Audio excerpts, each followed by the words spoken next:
کہ الحمدللہ ہم نہ تو انتشار پسند لوگ ہیں، ہم پرامن لوگ ہیں، اور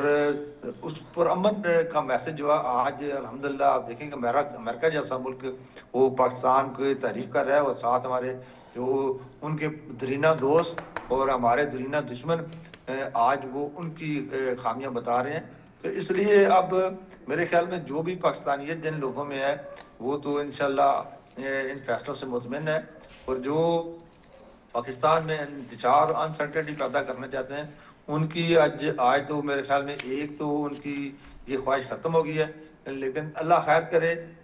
ہم تو یہ دعا کرتے ہیں کہ جس طرح منسٹر صاحب کی سوچ ہے، اور آج جس طرح ان کے چیف منسٹر بھی میٹنگ میں آئے، ان کو ہوش آئے اور آ کے ملک کے پولیٹیکل نظام کو مضبوط کرنے کے لیے ساتھ چلیں، اور اسی سے کے پی کے مسائل حل ہوں گے، اور اسی سے آپ جو سیاسی بحران ہے ان کی اپنی پارٹی میں وہ بھی تب استحکام ہوگا. دیکھیں آپ پی ٹی آئی کتنے کالے دے چکی ہے، لوگ نکلنے کے لیے تیار نہیں ہیں. لوگوں کو پتہ ہے کہ کے پی کے میں ان کی 12 سال سے حکومت ہے، 12 سال میں یہ 12 سالہ جا رہا ہے، کنٹینیوٹی جا رہا ہے. انہوں نے کے پی کے میں کوئی تبدیلی لے کر نہیں آئے، اور آج جس طرح ہمیں ہری پور سے جس طرح ہمیں فتح ملی، اس کی بھی ایک یہی ہے کہ لوگوں میں اب احساس بیدار ہو گیا ہے کہ یہ پی ٹی آئی جو ان کی پارٹی ہے وہ جب بھی آتی ہے وہ سائے گال کے اور انتشار کے کوئی کام نہیں کرتی. اور آج بھی 12 سال میں دیکھیں کوئی میگا پروجیکٹ کے پی کے میں انہوں نے نہیں کیا جسے کے پی کی عوام آج ذکر کر سکے یہ پی ٹی آئی نے کے پی کے لیے کوئی کام کیا ہے. اسی طرح 3.5 پونے 4 سال وہ وفاق میں رہے ہیں، وفاق میں کوئی ایسا کام نہیں کر سکے. کہ آپ جانتے ہیں کہ جب وفاق میں یہ تھے تو پاکستان گرے لسٹ میں چلا گیا تھا، پاکستان ڈیفالٹ میں چلا گیا تھا، یہ باتیں ہو رہی تھیں کہ آج جا رہا ہے کل جا رہا ہے. لیکن اللہ تعالیٰ کے فضل کرم سے جب پی ڈی ایم کی حکومت آئی اور پھر اس کے بعد الیکٹڈ حکومت وزیر شہباز شریف صاحب آئے تھے، انہوں نے پورے نظام کو نہ صرف سنبھالا بلکہ آج پاکستان کو پوری دنیا میں ایک تیزی سے ترقی کرتے ہوئے ملک کی طرح دیکھا جا رہا ہے، اور مضبوط ملک کی حیثیت سے دیکھا جا رہا ہے. تو یہ میرے خیال میں ان کو دیکھنا چاہیے کہ عوام بھی دیکھ رہی ہے کہ 4.5 پونے 4 سال میں پاکستان خارجہ پالیسی کے لحاظ سے تنہا ہو چکا تھا. آج الحمدللہ ہمارے کتنے دوست ہیں، یہ بھی اللہ کا شکر ہے کہ یہ پہلی دفعہ ہم نے خارجہ پالیسی میں اتنی کامیابی حاصل کی ہے، اور بہت سارے دوست بالخصوص مسلم ممالک اور اس کے بعد ہمسایہ ممالک ہمارے ساتھ ٹھیک ہوئے. آج الحمدللہ ایران ہمارے ساتھ بہت اچھے سے ساتھ جاتے ہیں. جی ٹھیک ہے، ٹھیک ہو گیا. میں جاتی ہوں ڈاکٹر شفقت ایاز صاحب کی طرف. ڈاکٹر شفقت ایاز صاحب، سی ڈی ایف کا اور چیف کے جو ایکسٹینشن تھا اور جو بھی معاملہ تھا اس کا ایک نوٹیفیکیشن تھا جو کہ ہو گیا، اور اس کے اوپر بھی باتیں ہوتی رہی، اور پھر وہی اگین حکومت کہتی رہی کہ جی آپ پروپیگنڈا کر رہے ہیں. اور اب تو تتار صاحب کی پریسر آپ نے اور اعظم نذیر تار صاحب کی بھی دیکھی ہے، اور اس سے پہلے کل فیصل واڈا کا ریئیکشن بھی دیکھا ہے، جی سول بنا کے دیں گے اور یہ کر دیں گے اور یہ کریں گے وہ کریں گے. تو یہ انتشار کی سیاست جو ہے وہ تو اب نہیں کسی طور سے کام آ رہی. تو کوشش یہ نہیں ہے کہ بیرسٹر صاحب جیسے کہہ رہے ہیں کہ جو اسٹیبلشمنٹ ایک حقیقت ہے اور اس کے ساتھ جو ہے رابطہ استوار کے بغیر اس ملک میں سیاست نہیں کی جا سکتی.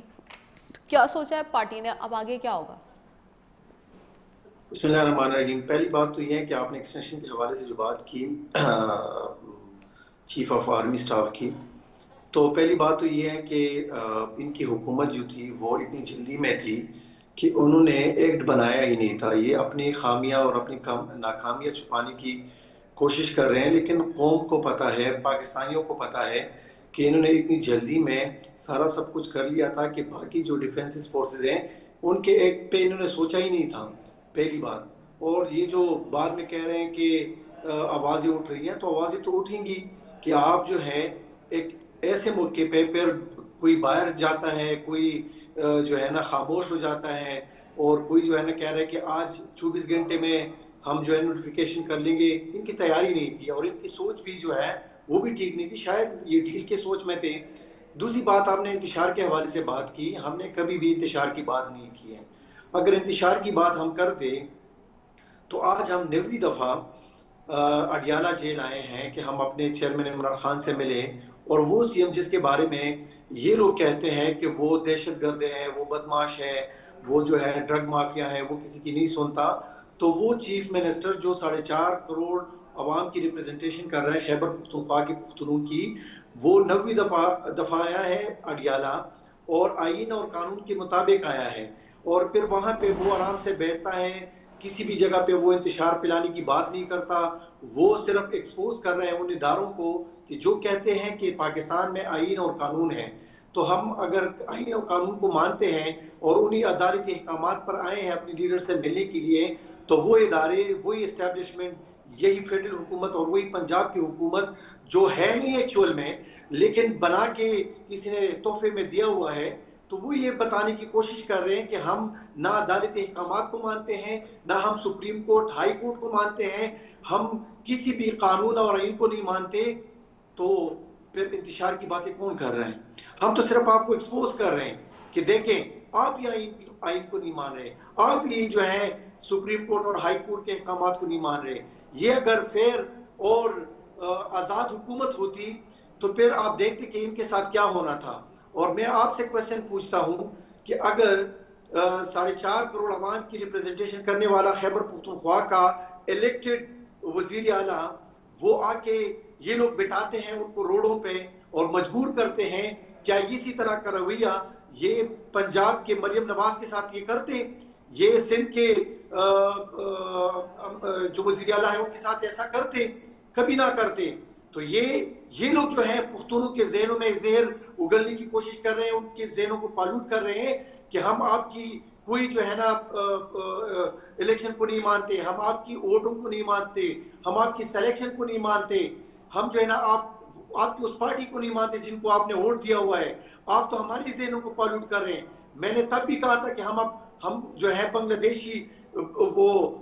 نہیں ہے کہ ہم جو ہے نا بنگلہ دیش کی بات کریں گے, الگ پاکستان کی بات کریں گے, ہم پاکستان کی بات کریں گے, ہم جو ہے نا خیبر پختونخوا میں بیٹھ کے پاکستان کی بات کریں گے, ہم کبھی بھی الگ پاکستان کی بات نہیں کریں گے. آپ نے بلوچوں کے ساتھ جو کیا, انہوں نے الگ بلوچ کی بات کی, پاکستان سے جو ہے نا اپنی صوبے کو الگ کرنے کی بات کی. ہم کبھی بھی بات نہیں کریں گے. ہم آئین قانون کے مطابق آپ کو ہمیشہ ایکسپوز کرتے رہیں گے کہ آپ نے ہمیشہ جو ہے آئین اور قانون کی پامالی کی ہے, ہم نے کبھی نہیں کی ہے. ہاں آج بھی اگر آپ کہتے ہیں اسٹیبلشمنٹ, ہم آج بھی بیٹھنے کے لیے تیار ہیں, ہم ہر اس ادارے کے ساتھ بیٹھنے کے لیے تیار ہیں جو پاکستان کی بات کرے, جو آئین کی بات کرے, جو قانون کی بات کرے, جو صرف استثناء کی بات نہ کریں.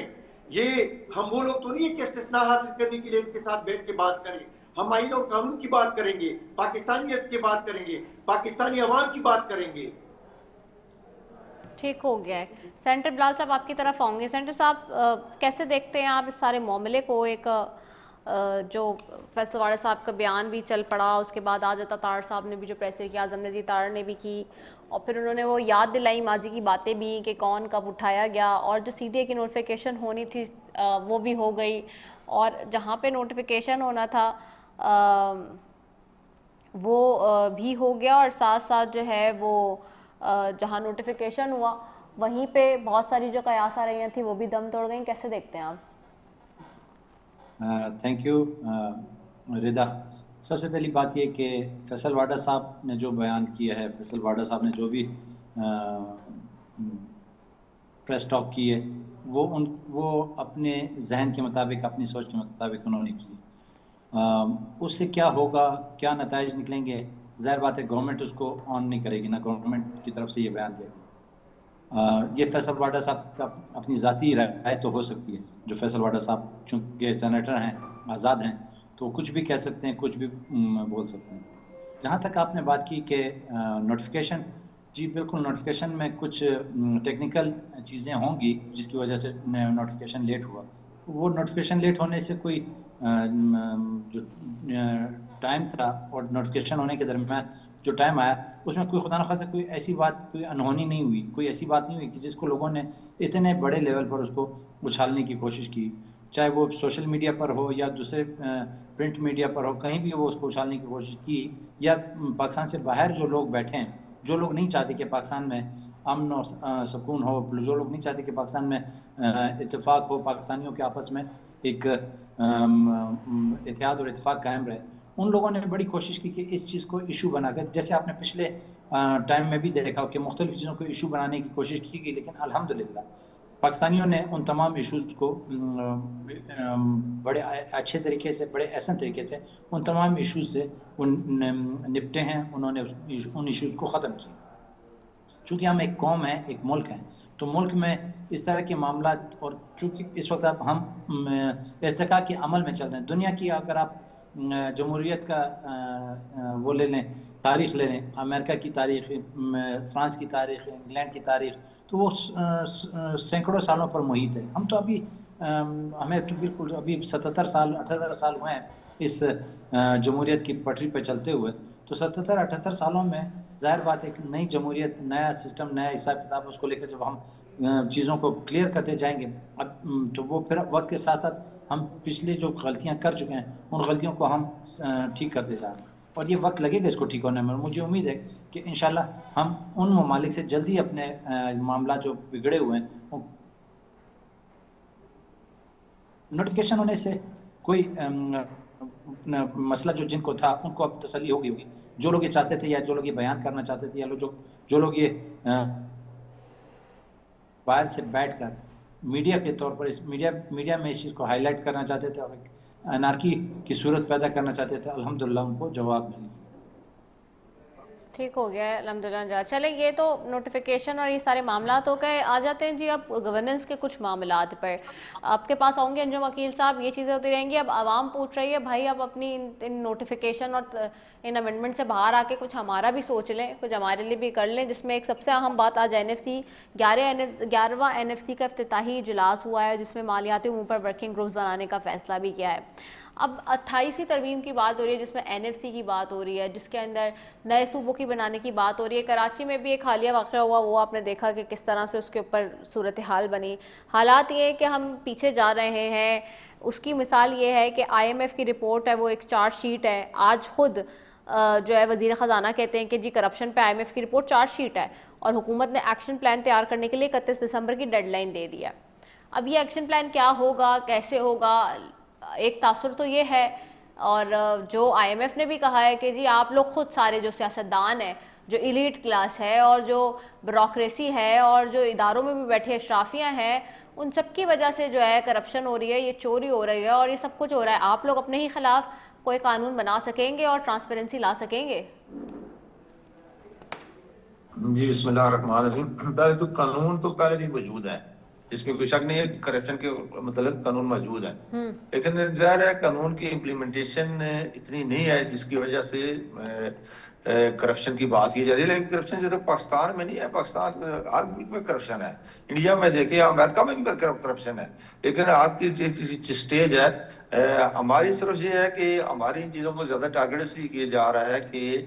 ظاہر ہے جب ہمارے پاس پیسے نہیں ہوتے، ہم IMF کے پاس جاتے ہیں تو وہ پھر ان چیزوں کی نشاندہی کرتے ہیں جو زیادہ ہائی لائٹ ہوتی ہیں، اور یہ ہائی لائٹ ہونی بھی چاہیے۔ جہاں کچھ خامیاں ہیں، یہ اگر ہمیں خود علم نہیں ہے تو اگر کوئی دوسرا ادارہ کرتا ہے تو اس کی بالکل ہمیں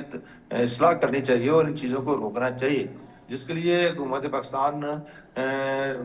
بڑی سختی سے کام شروع کر رکھا ہے۔ آپریشن صوبہ پنجاب کو دیکھیں کہ کتنے اچھے طریقے سے پنجاب میں CM صاحبہ کام کر رہی ہیں، اور جو پنجاب ایک سب سے بڑا صوبہ ہے، 12 کروڑ سے زیادہ اس کی آبادی ہے، اور اس کی آپ دیکھیں کہ ایک ہر تحصیل میں کام ہوتا ہوا نظر آ رہا ہے۔ لیکن آپ باقی صوبے دیکھیں، باقی بھی 3 صوبے ہیں، ان میں دیکھیں کہ وہ حالانکہ چھوٹے صوبے ہیں، وسائل ان کے پاس بھی ہیں، لیکن کام نہیں ہو رہا۔ اور یہی چیزیں لوگوں جس طرح آپ ذکر کر رہی ہیں، کراچی میں وہ ایک پرسوں 2 دن پہلے ایک بچہ گٹر میں گر کر فوت ہو گیا، اور ایک کل کی بات ہو رہی ہے بچی گری ہے لیکن وہ بچ گئی ہے، لیکن یہ بالکل خامیاں ہیں، اور اس میں وسائل لگتے ہیں لیکن ان وسائل پہ صحیح لوگوں کو بینیفٹ نہیں پہنچایا جاتا۔ اس میں میں ضرور کہوں گا کہ ہمارے ہاں جو سرکاری نوکریاں والے لوگ ہیں وہ بالکل آتے ہیں ڈیوٹیوں پہ اور دیہڑ لگانے کے لیے آتے ہیں، دیہڑ لگا کے پھر چلے جاتے ہیں، ان کی ذمہ داری نہیں ہوتی۔ یہ ذمہ داری ہونی چاہیے، اور اب وقت وہ نہیں رہا کہ چیزیں چھپ سکیں، اب بالکل چیزیں سامنے آتی ہیں، تو اس لیے آپ دیکھیں گے کہ انشاءاللہ وقت کے ساتھ ساتھ کہ کرپشن کو بھی کنٹرول کیا جائے گا، اور جس طرح پنجاب میں اور اسلام آباد میں جس طرح کام ہو رہے ہیں انشاءاللہ باقی صوبوں میں ہوئے تھے، جب کام ہوتے ہوئے نظر آئیں گے، لوگوں کو معیار زندگی بہتر بنتا ہوا نظر آئے گا، تو خود کرپشن جو ہے وہ ختم ہو جائے گی۔ اس لیے جس طرح ہم نے ابھی بالخصوص پنجاب میں اور اسلام آباد میں وفاقی حکومت نے مختلف قسم کے اسکل پروگرام اور دوسرے پروجیکٹ شروع کیے ہیں عوام کے لیے، اور بالخصوص جو ہم نے مزید یونیورسٹیاں اور کالج جس طرح انہیں بنا رہے ہیں، اس سے لوگوں میں شعور آئے گا اور لوگ اپنے حق کو پہچانیں گے۔ لیکن آج بدقسمتی سے جو لٹریسی ریٹ ہے ہمارا بہت کم ہے، اور لوگوں کو اپنے حق کا پتہ ہی نہیں ہے کہ ہمارا حق کیا ہے۔ دیکھیں ایک آدمی خدا نخواستہ تھا پولیس اسٹیشن جاتا ہے تو وہ ویسے ہی کھو جاتا ہے، تو اس لیے اس کو اگر اپنے رائٹس کا علم ہو تو وہ شاید وہاں بات کر سکے۔ اس لیے ایجوکیشن کو ہمیں پروموٹ کرنا پڑے گا تاکہ ان چیزوں کو ہم روک سکیں۔ اسی طرح جو باقی ادارے نو ڈاؤٹ آپ کہہ رہی ہیں کہ کرپشن ہے، وہاں لیکیج ہے، وہ لیکیج تو ویسے تو دنیا میں ہر 1% منیمم لیکیج کی ہوتی ہے، لیکن مجھے ضرور کہنا چاہیے کہ اگر پاکستان میں نشاندہی ہو رہی ہے کہ زیادہ ہے تو اس کو حکومت ٹھیک کنٹرول ہو کرے گیا، گی صحیح ہے۔ انشاءاللہ۔ ڈاکٹر شفقت ریاض صاحب آپ کی طرف آؤں گی۔ انجم وکیل صاحب کہہ رہے ہیں کہ جی پوری دنیا میں ہوتی ہے کرپشن، تو لیکیج بھی ہوتی ہے۔ اب ایک طرف یہ معاملہ ہے، آپ کیسے دیکھتے ہیں؟ کے پی کی حکومت پہ بھی بہت زیادہ تنقید ہوتی ہے کہ جی کام نہیں کرے، گورننس کا معاملہ ہے، صرف بانی کے لیے لگے ہوئے ہیں۔ آپ بھی عوام کو ریلیف اور چیزیں کیسے دیں گے اب، اور کیسے ہوگی عوامی حکومت اب؟ جی ہم تو بار بار یہی کہہ رہے ہیں نا کہ کون لوگ ہے جو یہ کہہ رہے ہیں کہ باہر کرپشن ہو رہی ہے تو یہاں پہ بھی ہونے دیں، باہر جو ہے بدکاریاں ہو رہی ہے تو پاکستان میں بھی ہونے دیں۔ لیکن یہ نہیں ہو سکتا، اور اسی بیانیہ کے ساتھ آپ ملک کو نہیں چلا سکتے۔ آپ کو اگر حکومت ملی ہے یا ہمیں حکومت خیبر پختونخوا میں ملی ہے تو ہمارا کام یہ ہے کہ ہم گورننس میں بھی کام کریں اور ہم ان چیزوں کو بھی کنٹرول کریں کہ کیوں کرپشن ہو رہی ہے، کیوں جو ہے نا ایسے لوگ کلم کلہ بیٹھ کے جو ہے کرپشن کریں۔ گورننس کی بات آپ نے کی، خیبر پختونخوا میں جو کام ہو رہا ہے وہ اس کے ساتھ تو پنجاب کا بھی مقابلہ کر ہی نہیں سکتا۔ حالانکہ ہم نے اس سے پہلے بھی ان کو کہا تھا کہ کبھی ڈیبیٹ کرائیں ہمارے درمیان، کہ ہم لے کر آئیں چیزوں کو کہ کون کون سے پروجیکٹس کمپلیٹ ہو چکے ہیں، کون کون سے پروجیکٹ شروع ہیں اور کون کون سی چیزوں پہ ہم کام کر رہے ہیں۔ میرا واحد جو میرا ایشین آئی ٹی ڈپارٹمنٹ ہے 22 پروجیکٹس اس میں سٹارٹ ہیں، کہ جس میں ہم نے تمام کورسز کو ڈیجیٹائز کر لیا ہے، کہ 9th 10th first year second year کے کورس کو ہم نے ڈیجیٹائز کر لیا ہے۔ یہ تاریخ میں کبھی دیکھا نہیں ہے۔ آپ دیکھیں 18 ارب روپے جو صرف پرنٹنگ پہ ہم دے رہے ہیں، ہم اسی پرنٹنگ کو ختم کر رہے ہیں کہ ہم ٹیبلٹ دے کے اسی میں تمام کورسز دے رہے ہیں۔ ہم جو ہے نا ہاسپٹلس کو ڈیجیٹائز کر رہے ہیں کہ آپ وہاں پہ جائیں اور 1 ID پہ آپ کو تمام چیزیں ملیں، تاکہ آپ کو ڈاکٹر کو اپنی ڈائگنوسس کے بارے میں بتانا نہ پڑے، ایشوز کے بارے میں نہ بتانا پڑے۔ پنجاب کو جو یہ لوگ فوقیت دیتے ہیں میڈیا والے، آپ آ کے دکھائیں نا ہمارے خیبر پختونخوا میں کہ ہم نے وہ جو یہ ہمارا مذاق اڑا رہے تھے کہ 356 ڈیم نہیں بنے، میں نے ہم نیوز پہ بیٹھ کے میں نے 316 ڈیمز ان کو گنوا دیے، پھر میں نے ان کو کہا بھی کہ آئیں آپ ہمارے ساتھ وزٹ کریں، میں آپ کو دکھاتا ہوں کہ کون ہم 28.9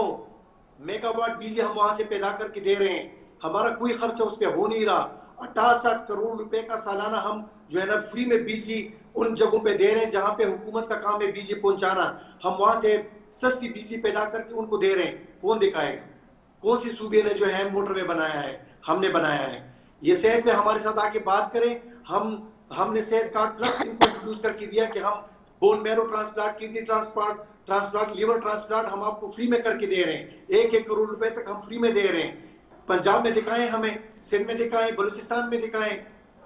ایون کہ فیڈرل میں ہمیں دکھائیں۔ تو موازنہ اگر آپ کریں تو کبھی ان کو بٹائیں ہمارے ساتھ، ایک منسٹر کو جو ان کے منسٹر ہوتے ہیں ایک شعبے پہ ان کو بٹائیں، پھر پتہ چلے کہ کون کام کر رہے ہیں۔ ہاں لیکن آپ کا جو نیشنل میڈیا ان کو بٹائیں کہ آپ اس میں کٹ نہیں کریں گے، پھر آپ دیکھیں کہ پرفارمنس کہاں پہ ہو رہی ہے۔ ٹھیک ہو گیا ہے. آپ کی طرف آتی ہوں سینٹر بلال احمد صاحب. سینٹر صاحب بہت تنقید ہوئی, پیپلز پارٹی کی حکومت ہے 17 سال سے سندھ کے اندر, کراچی کا دل خراش واقعہ ہوا, آپ نے دیکھا ایک بچہ گٹر میں جا گرا, اور یہ چیزیں ہم سنتے نہیں ہیں, یہ خبر اسلام آباد اور لاہور وغیرہ سے کہیں سے یا کہیں اور سے ہمیں ملے. انفارچونیٹلی اس شہر میں ہمیں یہ خبر ملتی ہے کہ جی دن دہاڑے بچے جو ہے وہ یا کوئی بھی شخص گٹر میں گر جاتا ہے اور پھر اس کی لاش ہی ملتی ہے. Having said that,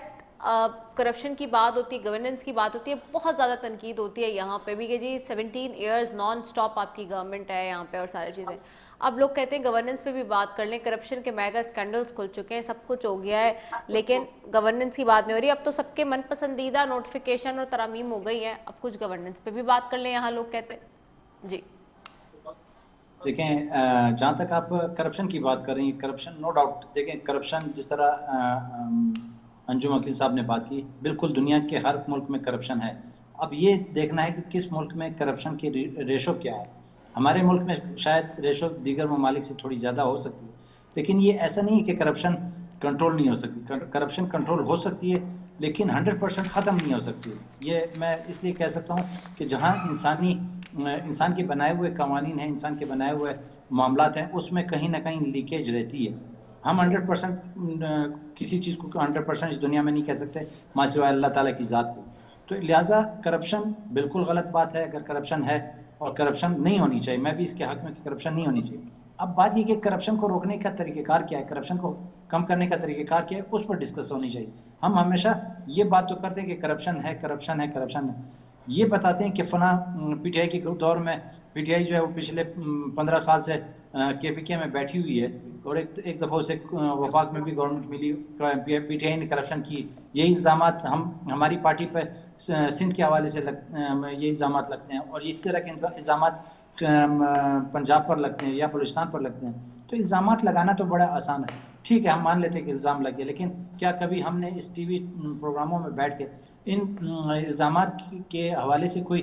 road map بھی دی ہے کہ اس کو ہم اس طرح ٹھیک کر سکتے ہیں, یا ہم نے یہ پلان دیا ہے اور اس پلان پہ ہم نے عمل کر کے ان چیزوں کو ٹھیک کیا. آپ سندھ کی بات کرتی ہیں, پیپلز پارٹی کی بات کرتی ہیں, یا پیپلز پارٹی کے معاملے کو اگر آپ ایک بچے کے انتقال کی بات کرتے ہیں, ایک بچے کا انتقال یا ایک بچے کی زندگی کا ختم ہونا, یہ بہت بڑی بات ہے کسی ملک میں, کسی شہر میں, کسی صوبے میں, یہ بہت بڑی بات ہے. لیکن اگر آپ یہ دیکھیں تو ہم تمام چیزیں, ہمارے لوگ یہ توقع کرتے ہیں کہ تمام چیزیں ہماری گورنمنٹ کرے گی. گورنمنٹ تمام چیزیں نہیں کر سکتی. جب تک آپ ہمارا معاشرہ گورنمنٹ کے ساتھ مل کر اپنے عمل کو یا عملی چیزوں کو اپنے طور پر بھی اس میں شامل نہیں کرے گا, اس وقت تک معاشرہ آگے نہیں بڑھے گا. اگر ہم اس ملک میں رہتے ہوئے ہر شخص اس ملک سے لاتعلقی اس طرح اختیار کرے کہ اگر کہیں خدا نخواستہ گٹر کا ڈھکنا غائب ہے, تو کیا وہ غائب ہوتے ہوئے کسی نے نہیں دیکھا؟ اس کو غائب کرتے ہوئے کون اس گٹر کے ڈھکنے کو لے کے جا رہا ہے, یا اس گٹر کے ڈھکنے کو ہٹانے والے کون ہیں؟ کیا اس آس پاس رہنے والوں کا یہ وہ نہیں بنتا, فرض نہیں بنتا کہ وہ اس کو روکیں کہ یہ گٹر کا ڈھکنا جو آپ لے کے جا رہے تھے اس میں کل آپ یا میرا بچہ بھی اسی طرح گر سکتا ہے. تو ہم ان چیزوں کو گورنمنٹ پر چھوڑ دیتے ہیں. گورنمنٹ بالکل کام کرتی ہے یا کرنا چاہیے, لیکن گورنمنٹ ہر جگہ تک پہنچ نہیں سکتی. گورنمنٹ ہر جگہ تک اگر پہنچے گی تو پھر معاملات لوگوں کو اس طرح ہوگا جیسے دنیا کے دیگر ممالک ہیں, جیسے چین ہو گیا, رشیا ہو گیا, اس میں تو تمام لوگوں کی زندگیاں جو ہے وہ گورنمنٹ کے کنٹرول میں ہو جائیں گی. جبکہ جمہوریت میں ایسا کچھ نہیں ہوتا. میں صحت پر آ جاتا ہوں. میں صرف مجھے صحت کی بات آپ نے کی, تو اس وقت گمبٹ جیسے شہر میں آپ کو جو state of the art institute ملے گا پاکستان میں شاید کہیں نہ ہو, اور وہ علاج فری کر رہا ہے. وہ بون میرو ہو, وہ کڈنی کا ہو, وہ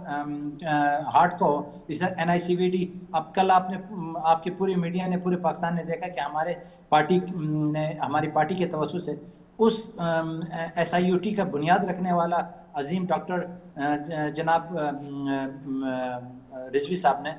انہوں نے جو بات کی, انہوں نے کہا کہ اس میں میرا کوئی کردار نہیں. انہوں نے بڑے اچھے انداز سے کہا کہ اس میں میرا کوئی کردار نہیں, اس میں سارا کردار سندھ گورنمنٹ کا ہے. نو ڈاؤٹ سندھ گورنمنٹ تو گورنمنٹ ہے, لیکن اس کو چلانے والا ادیب رضوی صاحب ہیں. ادیب رضوی صاحب نے جو ڈیمانڈ کی ہے, جب ڈیمانڈ کی ہے, تو ان کی ڈیمانڈ بے شک رات کے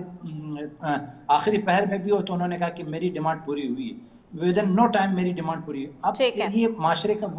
وہ شخص ہے جو معاشرے میں اپنے کردار سے اپنے عمل سے گورنمنٹ کے ساتھ مل کر لوگوں کو ایک 8 بیڈ اور 1 وارڈ سے شروع ہونے والا SIUT، آپ کو اچھی طرح علم ہے کہ SIUT کہاں پر پہنچا، اور کل